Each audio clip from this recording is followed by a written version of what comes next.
Hello everyone.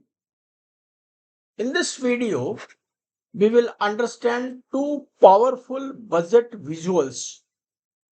Rupee comes from and rupee goes to for Union Budget 26-27. These two charts simplify the entire budget into 1 rupee. But our main focus will be on two numbers that carry the deepest macroeconomic meaning: borrowings and other liabilities 24%, interest payment 20%. Together, they reveal a fundamental reality. Government debt is not just about borrowing, it is also about servicing that borrowing. And yes, this is a two-edged sword, but if managed well, it becomes a powerful instrument for development. Let us begin with the revenue side, where the rupee comes from. We see a healthy tax structure. Income tax contributes 21%, corporation tax 18%, GST and other taxes 15%. But the biggest single contributor is borrowing and other liabilities 24%. This means out of rupees 100, government spends 24 rupees financed through borrowing. This is not unusual for a developing economy.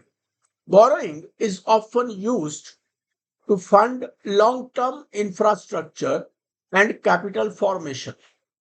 And that is where debt can actually help growth. Now let us see where the rupee goes. The largest share is states' share of taxes and duties 22%. This reflects India's federal structure. A major portion of revenue is shared by the states.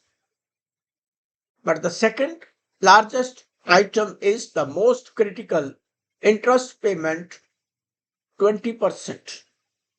This is the cost of past borrowing. So the government is not just borrowing 24%, it is also spending 20% simply to pay interest. And this is where the two-edged sword begins. Let us highlight the most important takeaway. 24% of the rupee comes from borrowing, 20% of the rupee goes into interest payments. This means a large part of government financial energy goes into managing debt. Borrowing can finance highways, railways, digital India, and energy infrastructure. But interest payments do not create new assets.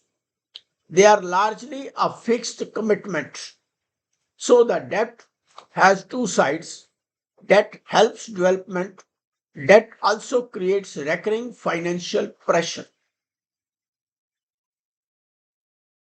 A common misconception is borrowing is always bad.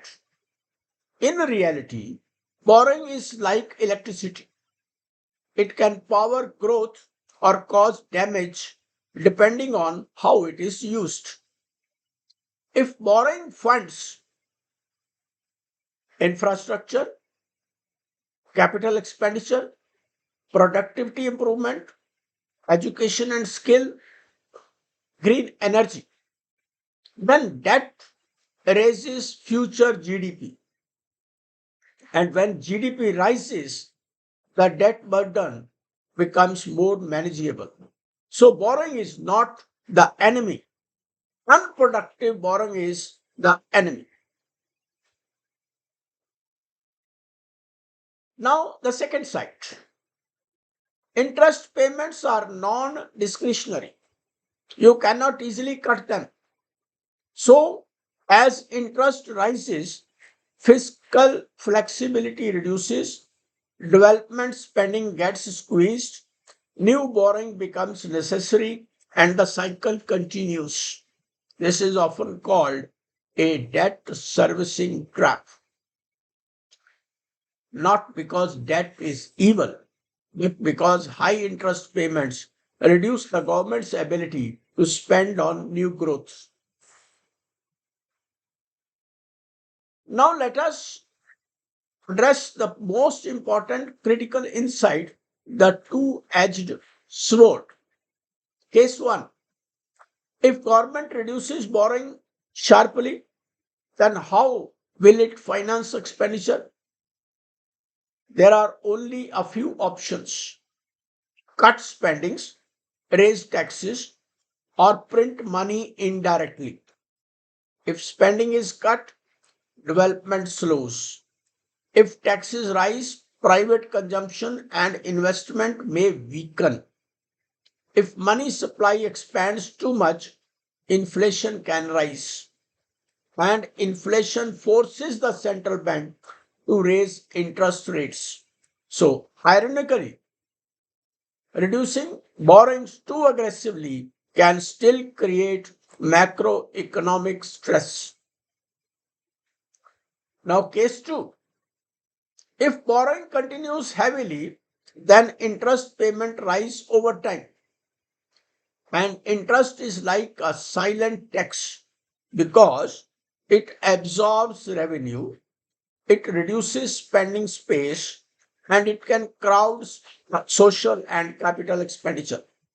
So, borrowing supports development today, but it can reduce flexibility tomorrow. That is why debt management must be balanced, not emotional. The best way to manage the two edged sword is not panic cuts. The real solution is keep economic growth higher than the interest cost of borrowing. In public finance, sustainability depends on growth rate of GDP, average interest rate on debt, primary deficit management, efficiency of expenditure. If growth remains strong, debt becomes easier to service. And this is why capital expenditure is so important. The charts reveal both strength and challenge. Strength, strong tax contribution. GST, income tax, corporate tax are major pillars. A large share goes to states. Federal stability. Challenge. Borrowing is high, 24%. Interest burden is high, 20%. This means the government is managing development and debt simultaneously, and that is exactly what a growing economy must do. Let us conclude with the balanced view. Borrowing is not a weakness, it is often a bridge between today's development needs and tomorrow's growth capacity. But interest payment reminds us that debt is not free. Therefore, the key policy lesson from these visuals is borrow, but borrow wisely, spend, but spend productively, grow so that debt becomes sustainable, reduce debt gradually, not abruptly. If India continues to use borrowing for asset creation and keeps the debt GDP ratio stable or declining, debt will remain a tool of development rather than a burden.